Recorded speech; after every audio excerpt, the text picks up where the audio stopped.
Hey, everybody, this is Jeff Peterson of the Interstate of Music podcast once again. And I've got a guest that I would say might wear more hats than anybody I've had on the show in the past. And we'll get into some of that. But before we do, I want to introduce him and kind of find out, what his journey was to get into this world of music, if you will. This is Jeff Saltzman of IMC and some other hats we'll talk about. But welcome to the show, Jeff. Thank you so much. I appreciate you having me. You bet, man. So let's start off kind of where are you an East Coast guy? I'm born and bred in Long Island, New York. So my house is about 30 minutes from New York City, and my office is about 45 minutes from New York City. Long Island, that is fantastic. I actually have a band coming in literally today. We're live streaming a band by the name of Card Reader, a pop punk band that won our Interstate Music Awards. I didn't realize how many people I'm starting to know from Long Island. I didn't know it was that big that I would know this many people. So pretty cool. How have you been out there like your whole life? I've been out there just to give you from, let's say, Queens, to Montauk. The population is over 3 million people. Oh, so I really don't know that many people. It's a lot of people. It's invested, and it's a lot of, people don't realize how big it is. And it's from, let's say, Montauk to, where the city is, it's almost 3.5 hours. Unbelievable. And the reason why I know Montauk, for the most part, is from Barstool Sports. Portnoy is, the El Presidente, David Portnoy is always in Montauk and basically makes it sound like it's the best place on the planet to go hang out with. Is Montauk is everything he's saying it is? I haven't been there in a while. Because it's so far. It's not far from me, but I get it. Far enough. I can be on my own beach in 20 minutes. Yeah, I'd go to that one. Go to that one. I can go to that one, or I can go to other Hamptons in 40 minutes. If I had to go to Montauk right now, it would take me 2.5 hours. And nothing's worth driving 2.5 hours, man. And traffic, exactly. Especially that traffic. So when you were, growing up, when did music start to become something that you actually started to find a passion about? I mean, was it at a really young age, or did you kind of grow into it? What was that? When did it start for you? So for me, my family has been in the business since 1938. Cool. My grandfather's uncle started a company called Sorkin Music, which started in Philadelphia. And my grandfather was 17 years old, and Paul Sorkin, which owned Sorkin Music, who was almost like a KMC, if you want to say, or a St. Louis Music of today. Yep, sure. A big jobber, tremendous, really well known in the industry. Had Hofner Beetle basses, had Vox amplifiers, but they were in Philadelphia, so they wanted to move to New York because at that time, most of the wholesalers were on Union Square in New York City because of the Elizabeth Port. So they moved with my grandfather. My grandfather was 17 or 18 years old, and they started then they moved into Long Island, started manufacturing amps, Vox, keyboards, other types of products. And we were the first. My grandfather was the first person to bring in the karaoke into the United States, so he was a distributor of that. So there's a lot of history within my family, from the 30s to the 60s to the 70s, and then when the industry wasn't doing so well, or when Fender and Gibson took over the industry back in the 70s, sure. My father said, "Okay, we just are going to go back to jobbing and wholesaling." And that's when they bought a company called EMMC, Entertainment Music, and we had our own guitars, amps, drums, and distributed all around the country, that type of business. Yep. And how I got involved, for example, our house was 15 minutes from my dad's office. And as a kid, I'd always go and play all the instruments, but from a very young age, I played the violin when I was 3 in the Suzuki program, and then Wow. all the way until 12th grade. But I love sports also, so I wasn't as passionate like everybody else. And I think for me personally, like Jake is a huge drummer, or people, my good friend of mine is a tuba player, or one of the salespeople here that I run is a violinist. I don't play any instruments, but I've been around it all my life. And I Sure. feel sometimes that's an advantage not to be a musician, but have that background of musician in you. So you have business and musician at the same time. So I sometimes why you say I'm independent is because I can shuffle so many things at once and not Yeah. really say, oh, wow, this instrument sounds terrible. And sometimes you have to think, hey, what makes it best for this market, instead of just saying, hey, this instrument is not for us. And you got to make sure the quality's there, but you also got to Right. make sure that the market's there. So to me, I think, yes, music is a passion for me. I love it, but I also love other I have other hobbies. So at a young age, I did play the violin. And played up until high school, but I also played football. I ran track. I played soccer. So I did everything in a Yeah. mix. Right. And then when I went to Ohio State University, and was a business marketing degree there, and then graduated in 1995. And I really didn't know where to go because I didn't have a direction. So Sure. dad said, You mean like do every you other want kid that graduates college? to my kid right now. But I graduated. My dad said, can you come into the business? It would be nice to have 3 generations in the business at the same time, because my grandfather was getting older. And Oh, I said, of cool. course.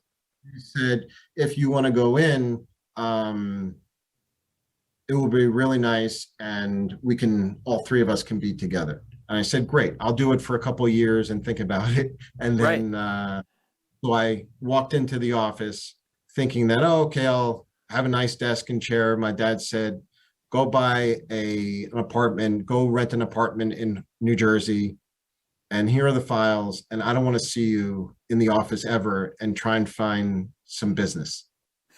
So So he sucked you in with the family warm fuzzy, and then he said, "Hey kid, get to work." basically, I was on the road 6 days a week. I was in the office maybe once a month. I was a road warrior. I learned the business that way. I knew nothing about music.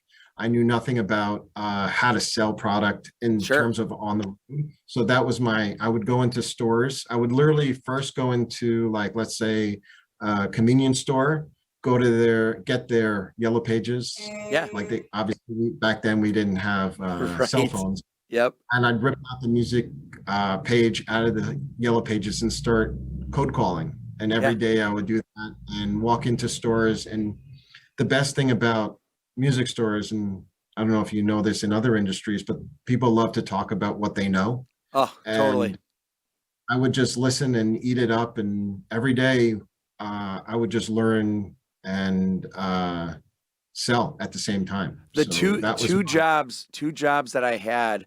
Number one, I was a outside salesperson for a tool distributorship, and I knew nothing about tools. But what I did know how to do is go in and ask questions and admit that I didn't know exactly what they needed, and have them kind of spell out and teach me the application that they needed this tool for, go out on a job site, have them show me. And when I said I was going to get back to them with the answers, I went to the manufacturers, I found the right products for them. I came back to them when I said I was going to, and I became the number one salesperson at that company. And then 6 months later, became the sales manager at that company, coming in knowing nothing about tools. And I think you bring up a great point. Now, there's multiple ways to be in an industry. One is to be in the music industry, especially. One is to be the musician and just be passionate and like live it, and it's your life and it's everything about you. But you know it the way you know it, and you kind of form your opinion about the way you learned it and the way you live it and the way you do it.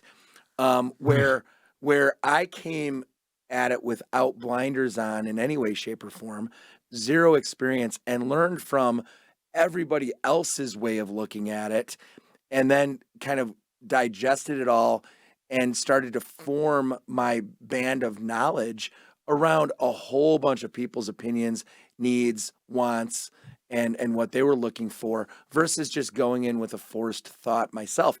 And I became very, very strong in that industry. And then I grew up in the liquor industry. My dad was president of 3 liquor distributorships, vice president of Jim Beam. Right out of college, I went to go work for Jim Beam, but then ended up buying a bar. And I had never bartended a day in my life. I knew the industry, I knew the costing, I knew the promotion, the marketing aspect of it, but I never bartended. The first day I opened my bar, I had somebody come up to me and order a brandy old fashioned sweet. We're in Wisconsin. That's a big thing. I had no clue how to make it. I went and I grabbed a glass. I go over to the tap handle and I pour him a Miller Lite and I put it in front of him. He looks at me like I'm the craziest person on the planet. And he says, I ordered a brandy old fashioned sweet. And I go, oh, I know. He goes, then why did you give me a tap of Miller Lite? And I go, because I know that's going to taste like Miller Lite. And I know if I make you a brandy old fashioned sweet, you're going to think I'm the worst bartender in the world because it's going to taste terrible. So I'll make you a deal. If you come around the backside of this bar and you teach me how to make it and teach me how to make every other drink you know how to make, I'll have you drink free all day. He absolutely loved helping me, loved teaching me how to do it, and was a regular at my bar ever since. And I learned how to bartend by being a bartender from customers that understood because I was honest about it and they loved it. And so to your point, people want to talk about what they know, what they do, and share those experiences because in and of itself, people want you to be successful in what you're doing if you're caring about what they're doing. I think that's human nature if you can get to there. So you also have to find this, which you have a lot of experience in terms of pretty much a parallel experience in terms of the tool business. I found also finding the right person to talk to when you're in that store itself. That's the most, in my opinion, it was the key element to my success. Finding Jake at Interstate or finding the repair person in a store that's a huge rental company, Yep. understanding what the bridge needs to be or anything like that. So it was a very humble experience, but very, it was fun because I really didn't know anything about the industry, and that's how I learned it. And along the way, did you ever go back and ask your dad, say, Dad, did you just send me out there to do it because you knew that was the best way for me to learn? Or did you just send me out there because you just needed me to drive some business? I think he needed, so he would always, my dad passed away in 2003, but I've asked him many times, and he's never said anything, but he said it to other people that he needed me out there because he wanted the pulse of the industry to understand what people even needed. He didn't really need me on the road, but he felt that I was strong enough in terms of my personality that I can tell him what's working and what's not working. And that was the best way back then, how to really feel the pulse of the industry. Yeah, you have NAMM and you have other, trade shows, but really being on the road and understanding. I did New Jersey, Philadelphia, Washington, Delaware, and parts of Virginia. And it was fun. It was good. Yeah, and I mean, if you think about it, the trade shows, they have their place, but the people that are in those booths are trying to talk to a whole bunch of people, and they're spread thin, and everybody's glad handing everybody, and everybody's like, being super nice, and everybody's on the hype. It's different when you go into their day to day in a normal Tuesday at 2 p.m, 4 o'clock at the end of the day, 8 o'clock when they first got in. You get to know people differently when they're in their environment during their workday.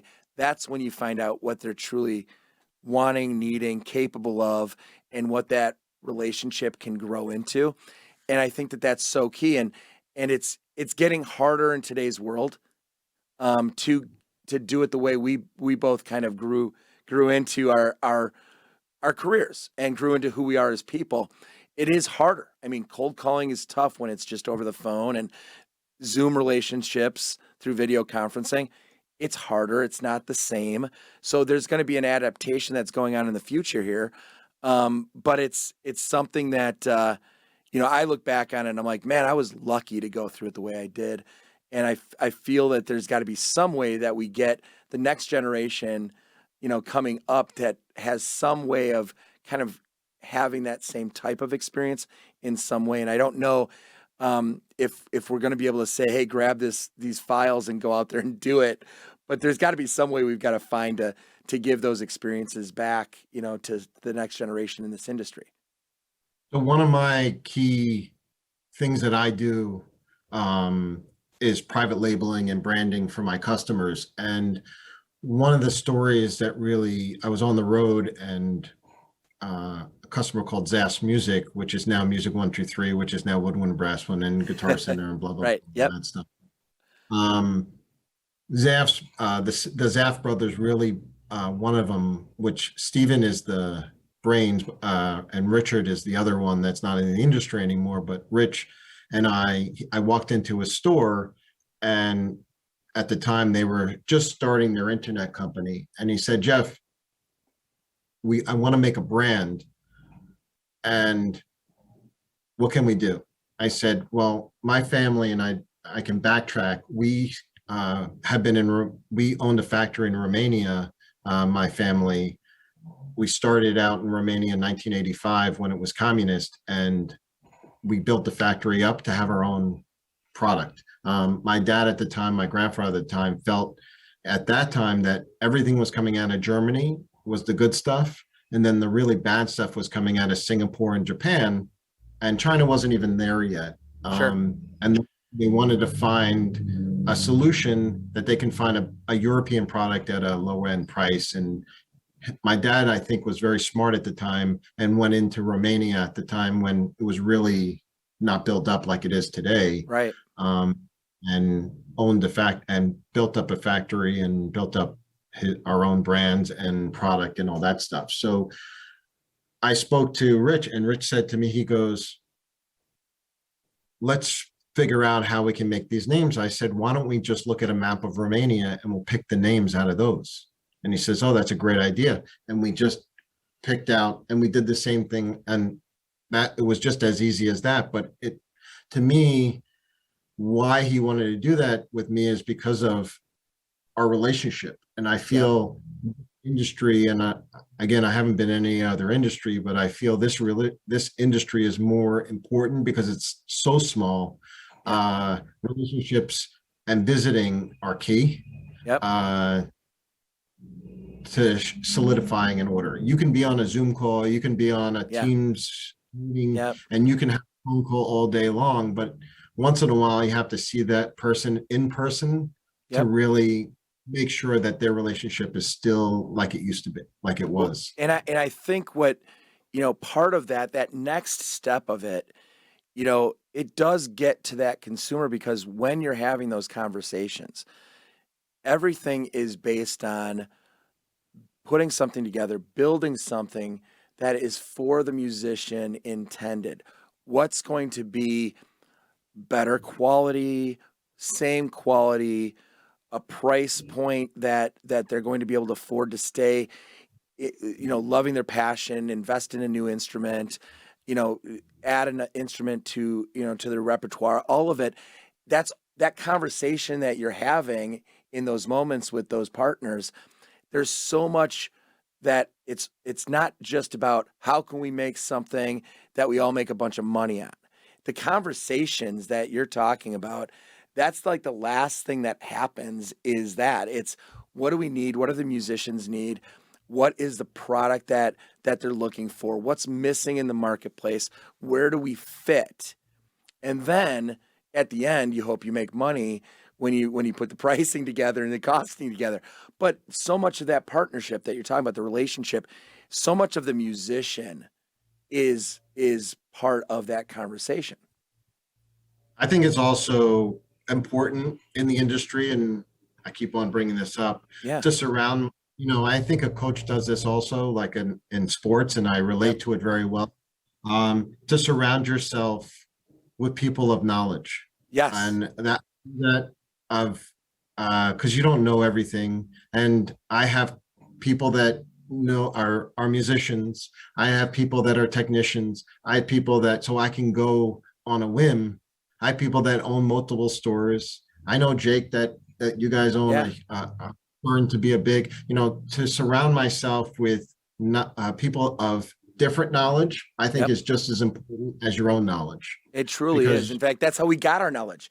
I mean, we've got to stop thinking that our level of intelligence is all based on ourselves. I mean, it's the teachers, it's the, the books, it's the this, it's the that. Yeah, it's our direction and our, let's call it, just give a shit when we're going through the learning process.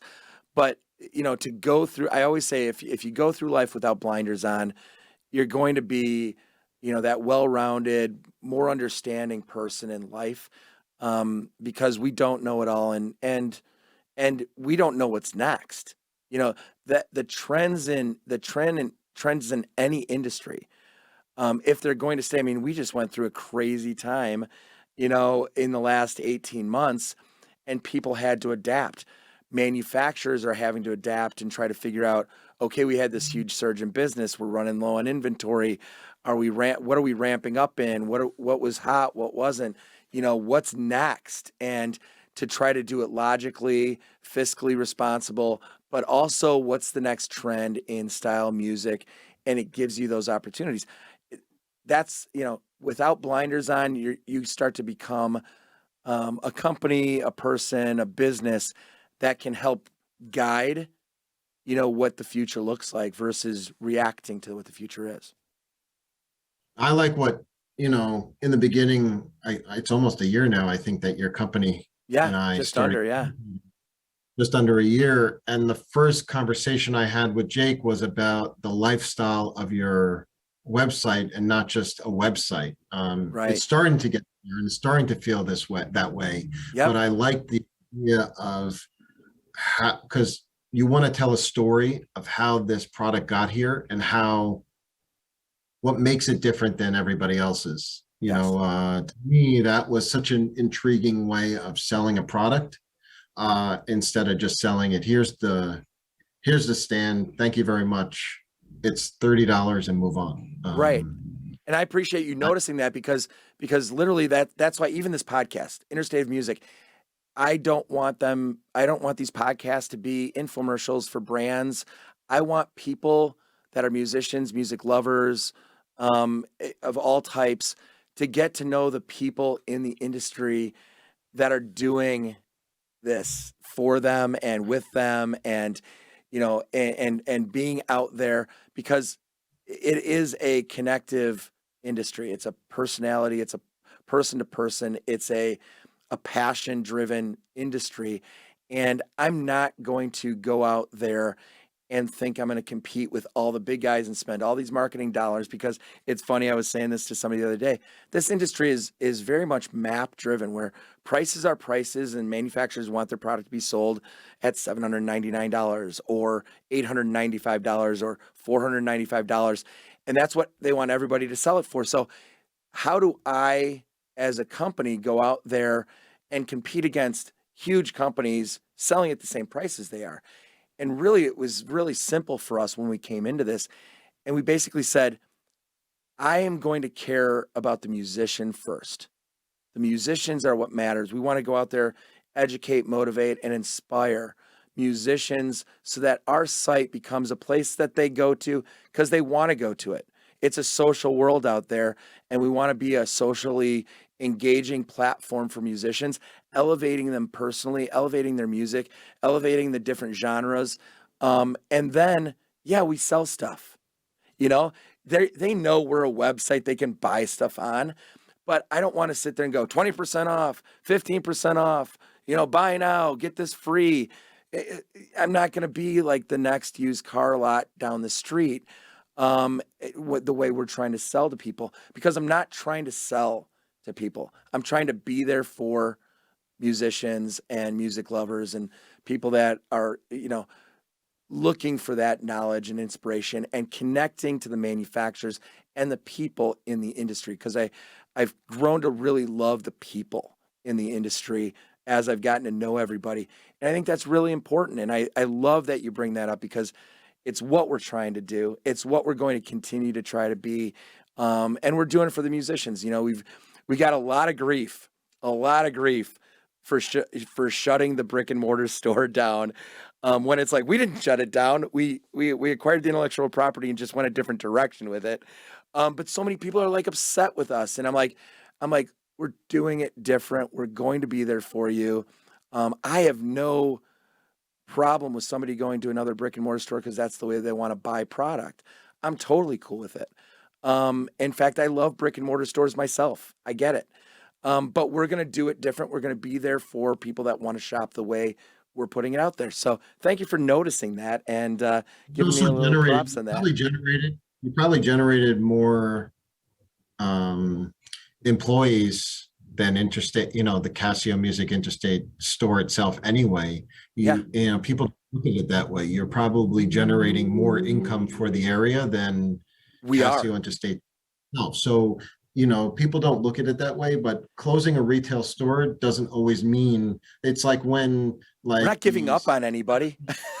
Amazon fulfillment centers are coming into town and everyone's angry about it, but they don't look at the big picture. They look at just like, oh my God, they're taking away the business, and oh no, they're generating income for local areas, and they're also raising the minimum wage to people that need it. So I don't see. It's those same consumers that are going on Amazon every single day and buying a new cord or a new having laundry detergent shipped to their house. They don't look at themselves as like upsetting the local grocery store that's going to go out of business if they keep shopping on Amazon. It's funny how it gets so passion driven. I love that passion, but we've gotten some hate notes on social media, man, but we're fighting through it because we know our mission is well intended and it's going to be there and we're going to get there, and it's been a great journey for us as well, and partners like you make it just so worth it. And tell me some of the brands that you're most excited about right now and some of the things that you've got coming down the pipeline, because it's fun to work with you on some of these projects. But also, I want you to kind of talk about some of the ones that are like really close to your heart that you've got coming down the pipeline here.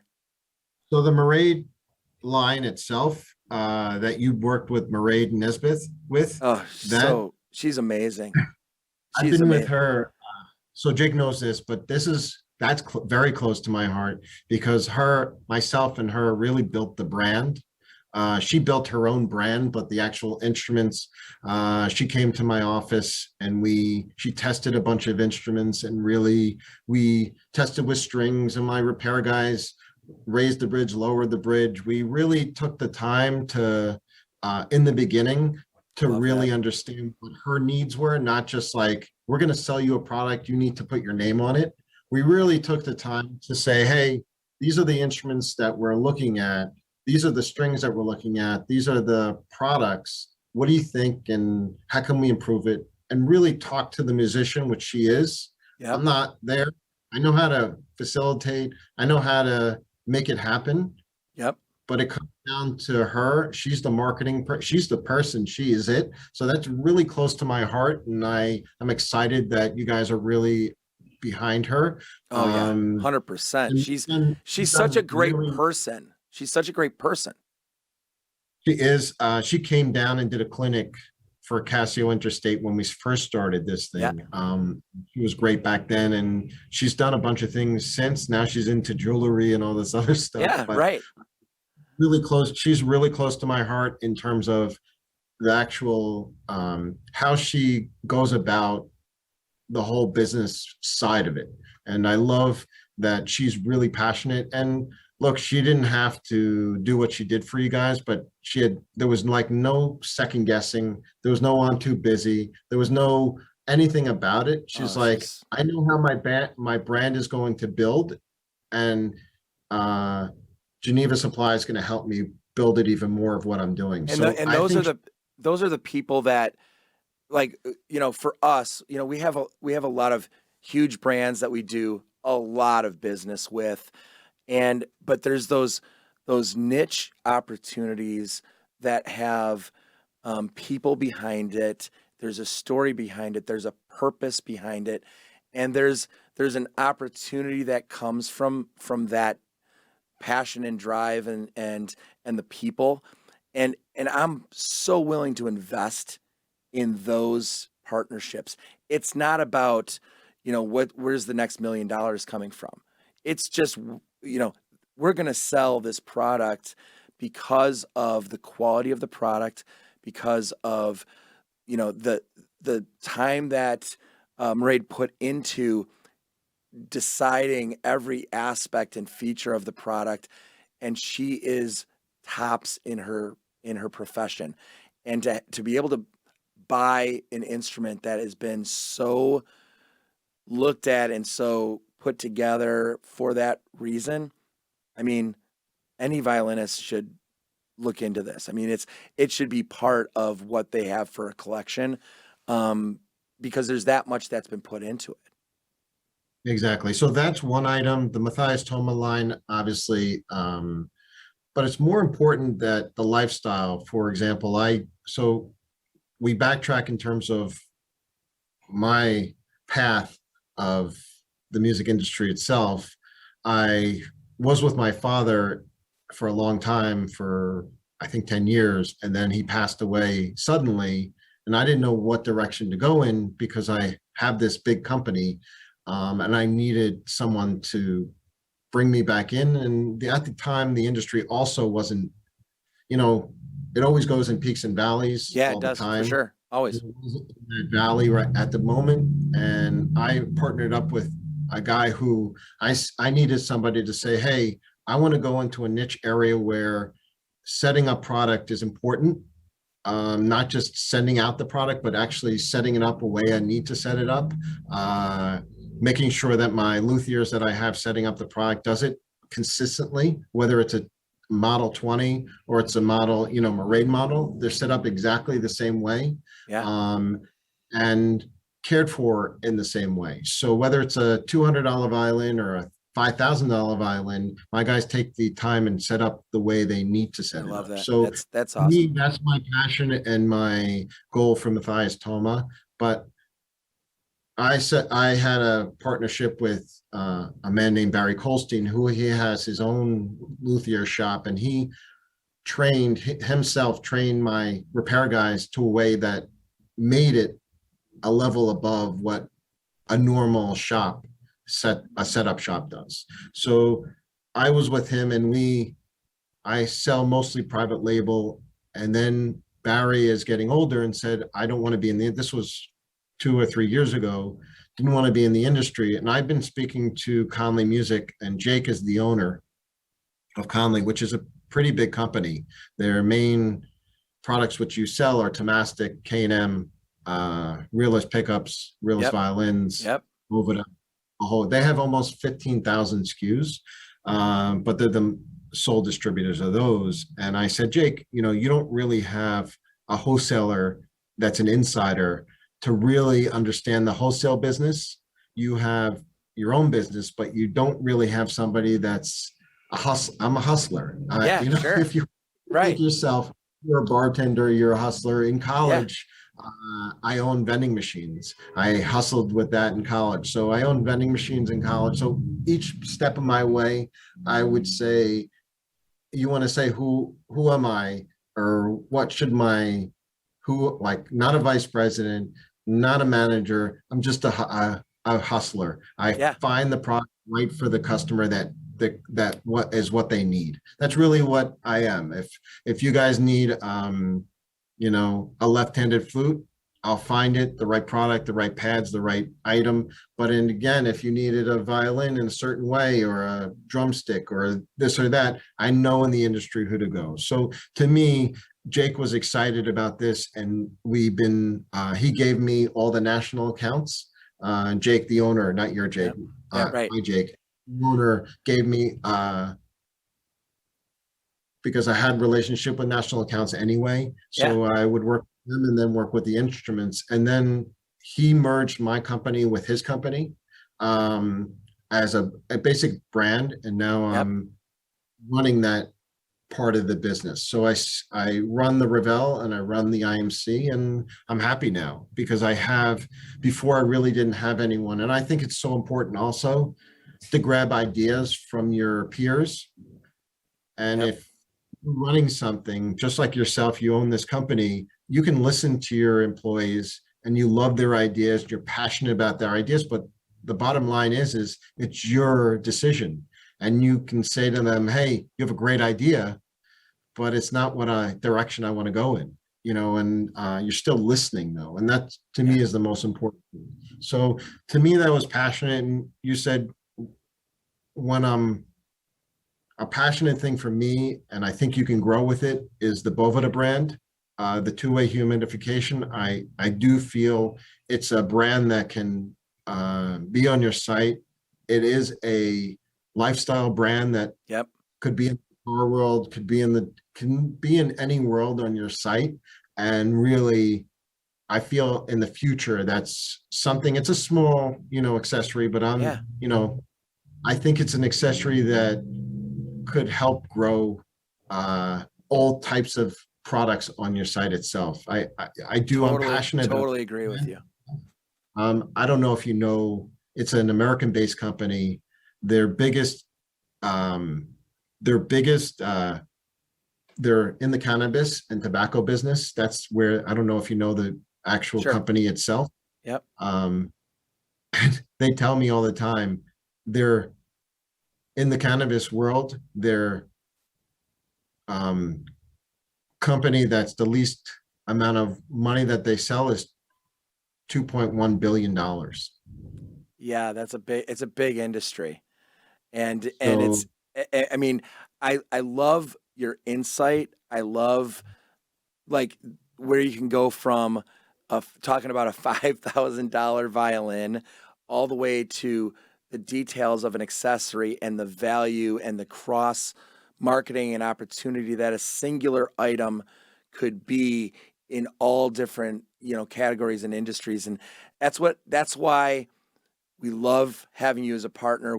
Because we feel as though we are partners with you, and the friendships that come with it, the opportunities that come with it, and when it comes down to it, again, you're thinking about the end user, the musician, and the benefit of them having this product, what that's going to mean, and where it fits in. And Jeff, I can't thank you enough for being part of the show and just sharing your journey and sharing an aspect of the music industry that a lot of people just don't talk about. They don't know about, they don't understand all the different inner workings of how things end up being in a store, being online. And there's just a lot of people that are doing a lot of things to make it happen for these musicians that, to keep their passions alive and keep playing out there. So Jeff Saltzman, thank you so much for being part of the show, and thanks for being a friend of Interstate Music. And we're going to do great things together, man. of course, thank you so much for your time. I really appreciate it. It was a lot of fun. And keep the music alive. That's really what it comes down to. It really does. It's Jeff Peterson. This is the Interstate Music Podcast. Peterson out.